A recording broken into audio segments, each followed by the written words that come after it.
Welcome to AU Hoop Talk with Coach Mike Brennan, and we're going to look back today on the games against Maryland Eastern Shore and Villanova and get you set for Patriot League play. We'll also hear from Yilret Yiljep, one of the AU basketball members of the basketball family. But, Coach, let's begin with the last couple games that you guys had. Good win over Maryland Eastern Shore. Tight game. You guys pulled it off in the end. Yeah, no, it was a terrific win. They went on actually to beat UTEP at their place right after us, so it's a good team.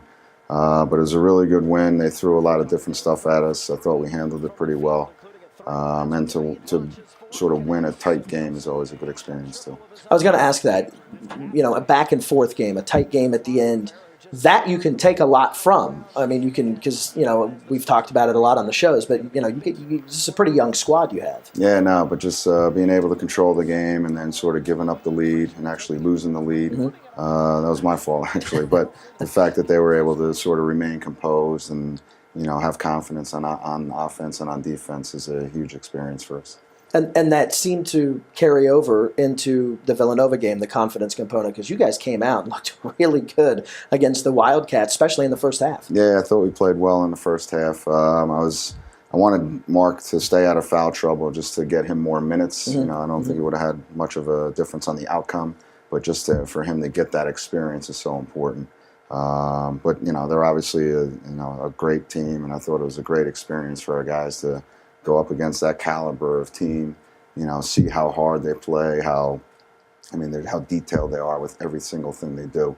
It's good film to watch and a great learning experience. Yeah, I mean, you're looking, you know, defending national champions, top-ranked team, and you know that's got to say a lot about your guys that they went out and played as well as they did. Yeah, no, absolutely. I mean, just to be in the game for a half is an accomplishment for us against a team like that. And especially, you know, a lot of times you play these sort of BCS school teams and the talent's overwhelming, but their hardness, they're a senior-led team, and they don't make mistakes. So it's not just the talent level, it's the level of coaching that you went against, and the level of experience was just, you know, good for our guys to see. Now, it seems like there have been a lot of positives in this non-conference schedule. Parts of games, full games, things you can take away from that. When you look at the win-loss record, it sits at 3-8. But you seem to, at least from my uneducated basketball eyes, it seems that you guys are much better than that record. Would you agree with that? I mean, I realize the record is the record. That's how it played out. I understand all that. But are you more confident in the team than what that record would show? Certainly. It reminds me of my first year. We had 4 wins coming out of this time. But the group they continued to grow. They continued to get better. They worked hard every day. And, you know, there was never sort of a bad practice. And they were always sort of on an upward trend, upward slope.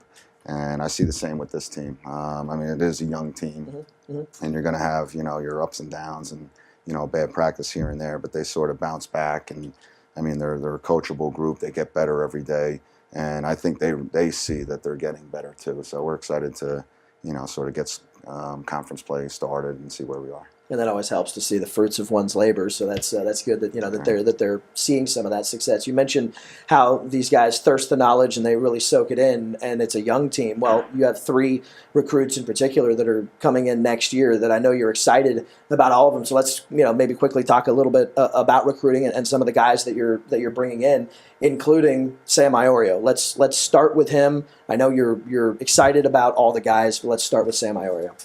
Yeah, Sam's a terrific player. Plays for a great high school program, Parkland High School, right outside of Allentown, and played with the Jersey Shore Warriors AAU program, which is sort of a unique AAU program, coached by Tony Sagona, where, I mean, they really play team ball. They play together. They really get coached hard and coached well. So Sam sort of understands, again, what goes into winning. It's a lot of the same stuff that I talk about with Saeed. Getting guys like this from good programs that sort of understand the daily grind of what it takes to be good and to win. And he's a versatile player. He can really shoot, can pass, can dribble, understands how to play, and he's a competitive, tough kid. So we're excited about, you know, Sam coming next year. And then the other 2 guys, Drew Lamont down in Florida and Marvin Bragg from out in California. Again, guys that are versatile players. Drew can really shoot. You know, he's a big forward, and Marvin's sort of a multi-skilled wing guard. You know, we kind of like positionless players here, and we got 3 of them coming in that I think will be able to help us right away. Yeah, that helps with the system that you like to run. How much time? You know, a lot of people realize, obviously, the coaching that they see, right? They see the games. They understand you have practices. How much time does recruiting take? Because it is a laborious process to find the guys, then go talk to them and recruit them. Just talk about, like, I mean, I don't know, if you had to sit down and figure out a percentage of time that you have to spend in recruiting, how much would you say that is? Yeah, I mean, especially for the assistants, it's 90% of their time. Okay. I mean, they have to, you know, find time to do the scouts and think about our team. And, you know, we're obviously practicing every day during the season now. But still, I mean, when we're off the court, other than watching tape of our opponents or, you know, thinking about how to improve our guys individually and as a team, they're going out to see tons of guys every day on the phone constantly, just creating these relationships. And it's sort of a never-ending process. You know, once you're finished with one class, you go on to the next. So I give, you know, Scotty, Matt, and EJ a ton of credit for the job they've done. You know, we got 3 guys so far that we really, really like coming in next year. You know, obviously the freshmen are doing well that are here now. So I'm excited about, you know, how we go about recruiting and the guys that we're involved with. And of course, it always means a lot of planes, a lot of trains, a lot of automobiles, and a lot of figuring out the scheduling. When we continue on AU Hoop Talk, Yilret Yiljep will join us, and then later on we'll look forward to conference play as AU Hoop Talk continues.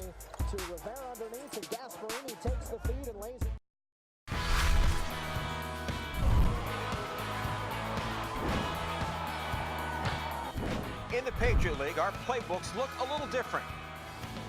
Here, we play to win on the field, in the classroom, and in the community. A competitive athletic experience with high academic standards. Today's scholar athlete, tomorrow's leaders. That's the Patriot League. Welcome to our sleepy little college town. You may have heard of us. Here we stand up for causes as naturally as we sit down for classes. We believe that knowledge, understanding, and discovery will make the world a better place, and that our contributions are only limited by our imaginations. Words, medals, and degrees don't make us who we are. Meaningful change does. We are American. And there's nothing we would rather be. One more! Oh, touchdown!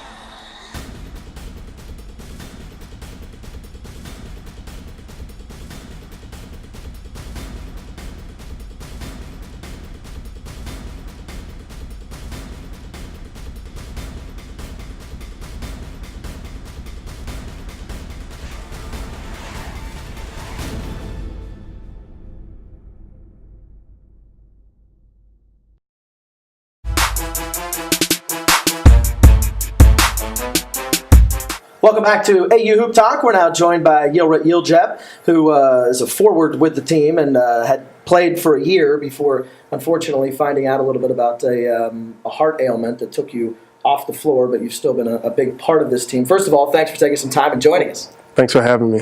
Talk about when you first found out about the heart ailment and sort of how that, well, obviously it affected you because it took you off the floor, but how you first found out about it. So I found out in practice, actually. Every day I'll try to push hard, like play hard, but then I'll just hit a wall and not be able to go as hard or not be able, just basically get really tired. And, you know, every day that time came like sooner and sooner. And finally we're playing against Colgate.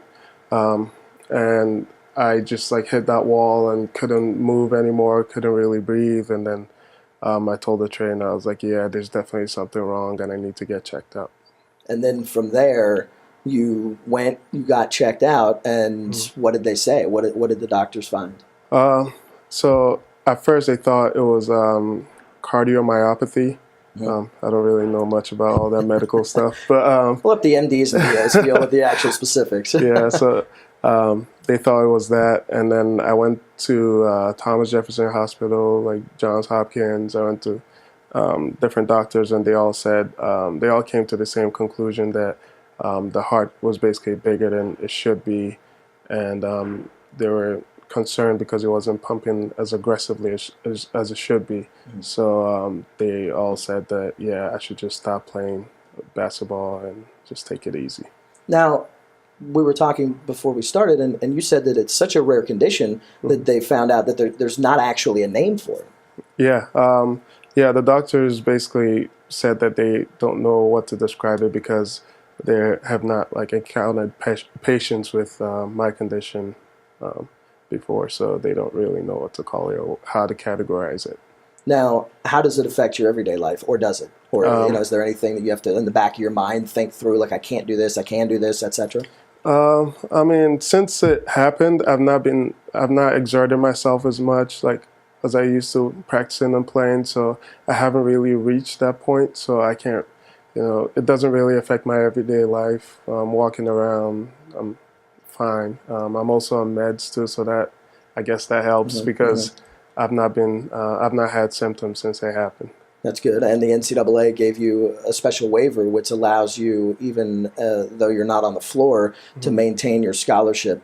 What has that meant with the NCAA doing that? And, of course, American University and Mike Brennan, head coach, coming in after Jeff Jones was the coach when you first came in, keeping you on the bench, keeping you around, making you a big part of this team still. I mean, I'm very grateful, and I guess I'm very fortunate. Coach Mike Brennan has been really supportive.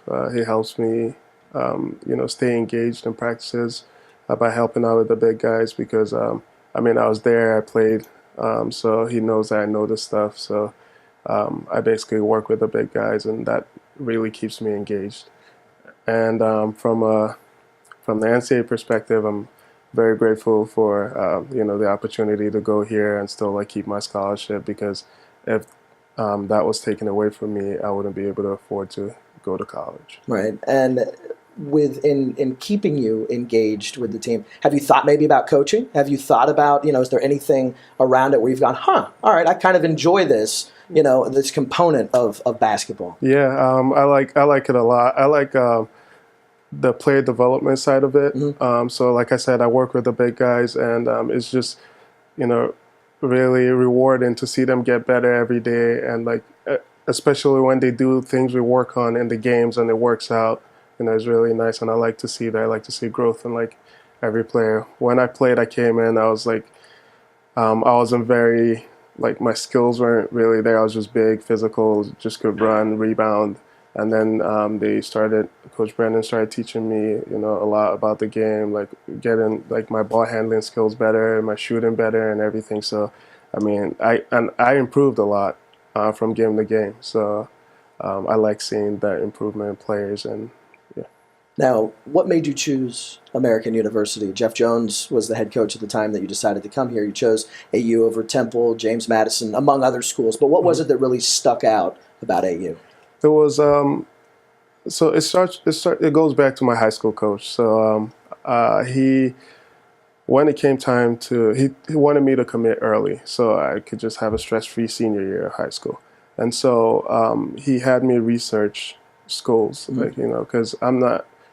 Someday the basketball is going to end, and I'm going to have to fend for my rely on my education and everything to move forward. So he basically told me to research schools and see what I'm interested in and how the schools fit me. And I looked up a bunch of schools. Came down to a narrow list of Davidson, Brown, and Colgate here. So I reached out to the coaches. They came to watch our practice. Coach Jeff Jones offered me a scholarship, and he actually wanted me to commit right then. But I told him no, I had to come on an official visit and see the school before I commit. And when I came in here, it was actually the players that sealed the deal for me. I hung out with the older guys, played pickup with them. It was nice, and then I went back to their apartment, and we all hung out. And they didn't really treat me special, but it was kind of, they just brought me in and just accepted me. It was family kind of and it was just nice, and that's what drove it home for me. Now, basketball, you came from Nigeria to the United States. Right. At what age did you start playing basketball, and how important? What type of a sport is it in Nigeria in the sense of how important it is in the culture? Well, it's growing. Right now, everybody plays soccer. Growing up, I played soccer, and Yeah. up until like 7th, 8th grade, I used to watch tapes because we had like recorded tapes of like Shaquille O'Neal back in the day on the Lakers, and I used to watch him, do like drop step and everything, and I was like, you know what, I want to be like that guy. And then I'll go out like outside my house. We didn't really have a hoop or anything, but I'll just go outside and just be practicing like, drop steps and like just post moves, and that's when I started getting into it. And then I also started growing, like taller than everybody, and I was like, you know what, I might as well just take this seriously. And yeah, so I basically started playing around 8th grade. And when I say playing, I mean like maybe once a month. Mm-hmm.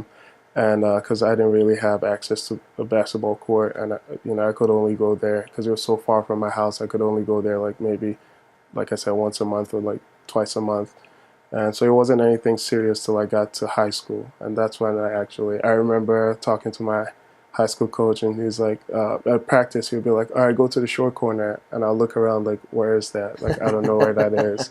It's like, go to the top of the key, and I'll go to the foul line, and it's like, I just didn't know the terminology or like anything about the game, and I basically started learning from scratch. Well, you've learned a bunch, and I know basketball obviously has become a huge part of your life, and you even had a chance to have an internship with the Philadelphia 76ers, so I'm sure it'll continue to be a big part of your life. Yeah. YY, thanks for taking some time and stopping by. All right, thank you.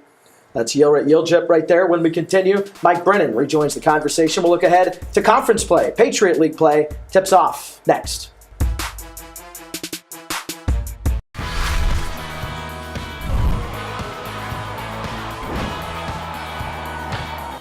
In the Patriot League, our playbooks look a little different. Here, we play to win on the field, in the classroom, and in the community. A competitive athletic experience with high academic standards. Today's scholar athlete, tomorrow's leaders. That's the Patriot League. Welcome to our sleepy little college town. You may have heard of us. Here we stand up for causes as naturally as we sit down for classes. We believe that knowledge, understanding, and discovery will make the world a better place, and that our contributions are only limited by our imaginations. Words, medals, and degrees don't make us who we are. Meaningful change does. We are American. And there's nothing we would rather be.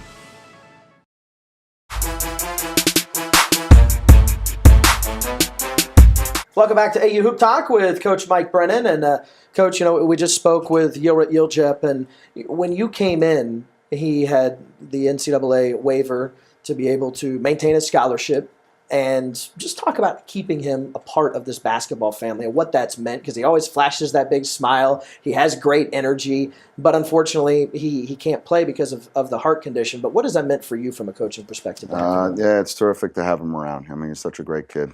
He would have been a terrific player. He played half a year, my first year here, and he was playing a lot of minutes. He was getting better quickly. So he had a really good mind for the game and picked things up quickly. So now, he's obviously not able to play, but he sort of transfers or relays that knowledge to our young guys on a daily basis. He works with the post guys a lot. So the post guys sort of have to go through the same experience that he went through. So he sort of knows all the difficulties of that process, and he's able to help them, through that process. It's depressing to watch him. He goes half speed and plays, just plays one-on-one with some of our guys a little bit, and he looks pretty good. So I wish we had him. But no, he's a terrific kid, and we're lucky to have him in the program. Yeah, he's always here and always happy to be around.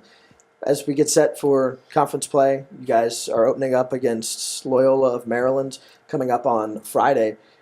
They're a team that comes in record 6-5, but when you look at their roster, two of the returning guys that really stand out are Jared Jones and Andre Walker. I know, we tend to talk a lot about Andre Walker, who's averaging just over 14 points a game. Yeah, well, they were much like us this year, the last few years. They were playing these young guys a lot. So now those young guys are older, so they're the experienced older guys.